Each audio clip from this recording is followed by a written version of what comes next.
Welcome to the flash review of 10 things I wish I knew before I started playing Ragnarok Origin. 30 seconds or less for each tip, let's go! Number 1, if you're looking for XP, which is all you should be doing until 70, don't even bother with hard modes or group dungeons unless you need the bonus loot, which honestly will replace stuff pretty fast anyways just from roll drops. The party XP tooltip is in the group finder, but it only, and I do mean only, applies to XP gains in the open field. The difference in XP in Anthem solo and group is, well, I got more in solo at the same level. And in Helheim, normal and hard get you slightly more than solo, but not worth the pain IMO. Oh, and VIP just gives you a global flat % bonus to all EXP gains, so don't even worry about it affecting this comparison. Number 2! Open field parties, those things you actually do get bonus experience for, give you kill credit anywhere on the same map for your teammates' kills, which means if you are farming for the monster glossary and you're one-shotting enemies, you should be spread out. If you aren't one-shotting enemies, try to split the party a little anyways. Number 3, elites, minis, and MVP monsters, which are basically world bosses, and their minions, if they have any, do not, I repeat, do not count against your 120 minutes a day for getting experience from world enemies. They don't budge the timer at all. But if you accidentally pull another enemy while killing one, that will take a little time, so be careful to pull them away from other stuff. Number 4, if you actually keep your mercs leveled and keep their gear leveled, they are so obscenely overpowered that you can basically solo most of the game and world mobs up to 30 levels above you. Mind you, that EXP will not be worth it, but what is worth it is number 5. If you can get enough achievement points to get Novice 3, 4, and 5, you can passively see icons on your minimap and expanded map for elites first, then minis, and lastly MVPs. This is super helpful, and a fast way to get this many achievement points is getting the Monster Glossary 5 achievement, which in total gives a whopping over 2,000 achievement points. It's the first thing I did after hitting level 55, and I might actually just be the NA first with it. Number 6, speaking of being overpowered, let me talk to you real quick about cards. A lot of people are going to recommend you grab flat stat cards, ones that give a flat plus X to Y stat. Don't do that, go for % bonuses that will grow with your character as you grow, and especially look for cards with procs and immunities. Free cast skills, especially skills that your class already knows, will make you hella broken in endgame.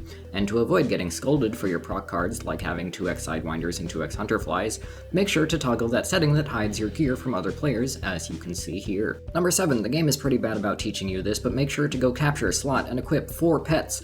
All the pets slotted, that means deployed and assisting status, give you bonus stats. The one currently out will give you a higher bonus plus its ability. You can level your weaker pets while you're AFK farming and at the end of the day or whenever you do it, but even at level 1 they'll provide some significant bonuses. You can get them gear in Hordor. Number 8. Most monsters have at least one static spawn that is the best one to farm, and I'm doing a whole video series on that, so hit that sub button if you want to know where they are. I'll be dying hundreds of times so that you don't have to. What I mean by a static spawn is a spot where the mob spawns either on or within an idle range of 0 to 5, as opposed to more.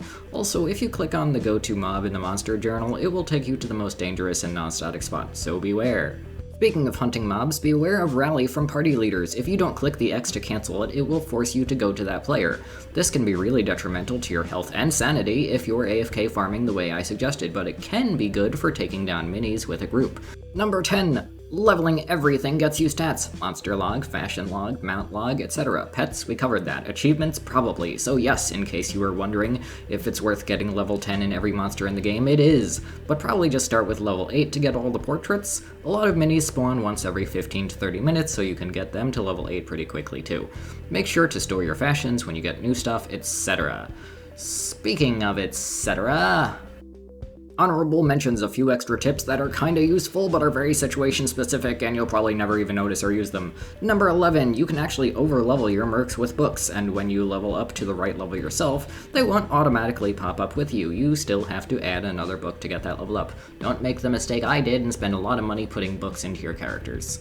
Real quick, look in the bottom left of your screen. See that sitting button down there? Use it out of combat to quickly recover HP and MP. This is basically useless outside of arena though. Maybe on MVP fights, but not really. Okay, moving on. Number 13, VIP gives you extra revives. Sadly, it's only 5 per day globally, unlike the first week of the game which was 5 per return to city. I'd love if gravity would meet in the middle and make it 5 per zone per day. Number 14, basic elemental converters are available at the luxury merchants and they aren't cheap.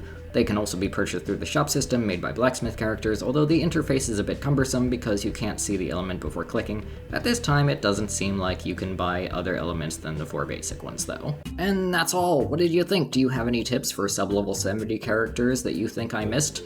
Drop those tips in the comments, folks. And if it's really good, I'll quote you in the next video. Whoa.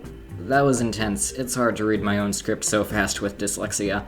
I hope you liked it. I'm gonna go lie down. Bye.